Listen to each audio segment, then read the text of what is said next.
नमस्कार दोस्तों, ये video editorial compilation for mains का पार्ट है। आप प्लेलिस्ट में जाके एडिटोरियल की वीडियोस पेपर वाइज और टॉपिक वाइज देख सकते हो। और अगर आप दिसंबर 2019 के बाद की वीडियोस को देखना चाहते हो तो वीडियो के नीचे मौजूद ज्वाइन बटन की सहायता से आप मेंबरशिप को ज्वाइन कर सकते हो। चलिए डिस्कशन स्टार्ट करते हैं। आप जीएस पेपर 3 के इन टॉपिक्स से आर्टिकल को रिलेट कर सकते हो। राइटर के द्वारा आर्टिकल में ये कहा जाता है, जब भी देखो सर्दियों में दिल्ली में पोल्यूशन की समस्या पैदा होती है तो इस मौके का इस्तेमाल किया जाता है ओला उबर जैसी कंपनीज के द्वारा अपने पब्लिक रिलेशंस के लिए, मतलब अपने आप को प्रमोट करने के लिए।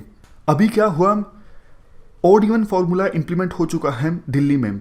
एक दिन ऑड नंबर वाली गाड़ियां चलेगी, अगले दिन इवन नंबर वाली। तो ऐसी सिचुएशन में दिल्ली की सरकार ने इन टैक्सी एग्रीगेटर्स को कहा कि आप प्राइस सर्जिंग मत कीजिएगा, और इन कंपनीज ने बोला हाँ हम ऐसा नहीं करेंगे। और बाद में सरकार के कुछ मंत्रियों ने भी तारीफ की, लेकिन इससे उनका प्रमोशन हो रहा है और ज़्यादा कुछ नहीं। डिस्कस करेंगे इसके नुकसान क्या है, लेकिन पहले हम ये डिस्कस कर लेते हैं प्रमोशन कैसे इनका होता है। उसके बाद देखो, दिल्ली मेट्रो ने करार किया उबर के साथ कि दिल्ली में जो मेट्रो स्टेशन हैं वहाँ पर पिकअप एरियाज होंगे उबर के कस्टमर्स के लिए, जहाँ से कस्टमर्स को पिक किया जा सकेगा और कस्टमर्स को ड्रॉप किया जा सकेगा।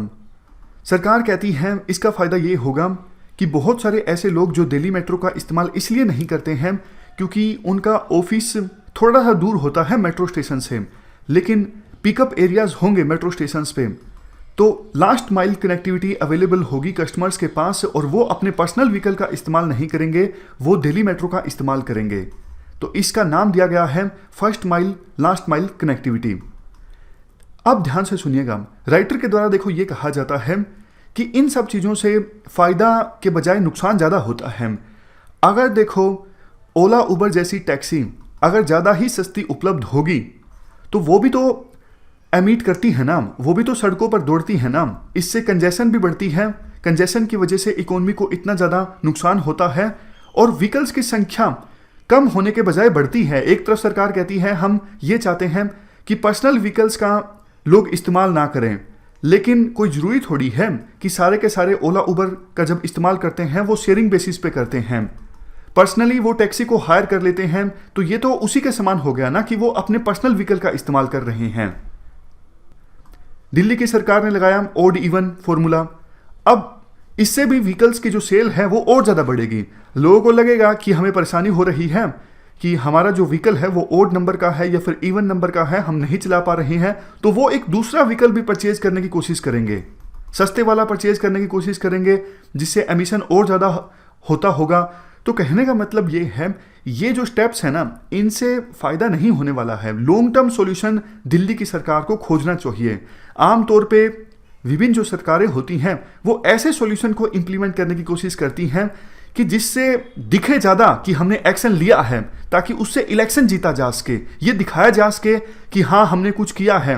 वास्तव में लॉन्ग टर्म सॉल्यूशंस के बारे में बहुत कम सरकारें सोचती हैं और वही दिल्ली की सरकार कर रही है, ऐसा राइटर के द्वारा बोला जाता है। लास्ट में राइटर एक बात ये भी बोलते हैं, देखो बीजिंग और लंदन में भी पोल्यूशन की समस्या काफ़ी ज़्यादा हो गई थी, लेकिन वहाँ पे कंजेशन टैक्स लगाया गया, एमिशन चार्ज लगाया गया और मोटर व्हीकल्स की सेल भी निश्चित कर दी गई, मतलब कोटा डिसाइड कर लिया गया कि एक महीने में इससे ज़्यादा मोटर व्हीकल्स की सेल नहीं होंगी। ये जो मूव्स हैं थोड़े अनपॉपुलर हैं, लेकिन इनकी सहायता से बीजिंग में और लंदन में पोल्यूशन की समस्या काफ़ी कम हुई है। और अगर सरकार चाहती है दिल्ली में भी ऐसा हो तो इस प्रकार के अनपॉपुलर एक्शंस लेने की आवश्यकता है। इस डिस्कशन में फिलहाल इतना ही है। Thank you very much for discussion.